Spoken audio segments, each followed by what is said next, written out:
اعوذ باللہ من الشیطان الرجیم بسم اللہ الرحمن الرحیم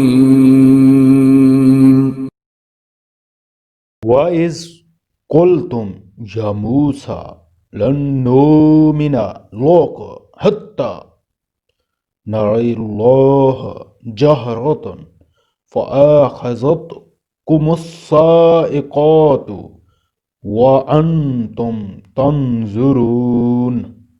اور جب تم نے کہا تھا اے موسیٰ ہم اس وقت تک ہرگز تمہارا یقین نہیں کریں گے جب تک اللہ کو ہم خود کھلے آنکھوں نہ دیکھ لیں۔ ثم بعثناکم من بعد موتکم لعلکم تشکرون۔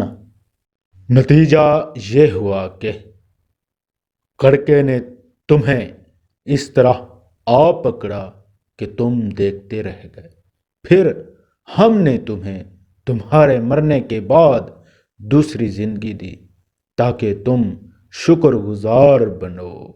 تفسیر: جب حضرت موسیٰ علیہ السلام کوہ طور سے تورات لے کر تشریف لائے تو بنی اسرائیل نے ان سے کہا کہ ہمیں کیسے یقین آئے کہ واقعی اللہ نے ہمیں اس کتاب پر عمل کرنے کا حکم دیا ہے۔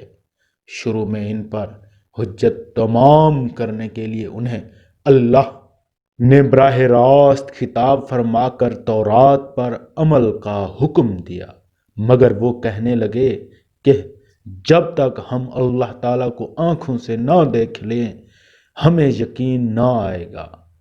ان کے اس گستاخانہ طرز عمل پر ایک بجلی کے کڑکے نے انہیں آ گھیرا اور وہ بعض روایات کے مطابق مر گئے اور بعض روایات کے مطابق بے ہوش ہو گئے۔ پھر اللہ تعالیٰ نے انہیں دوبارہ زندگی دی۔ اس واقعے کی تفصیل بھی انشاءاللہ سورۃ اعراف میں آئے گی۔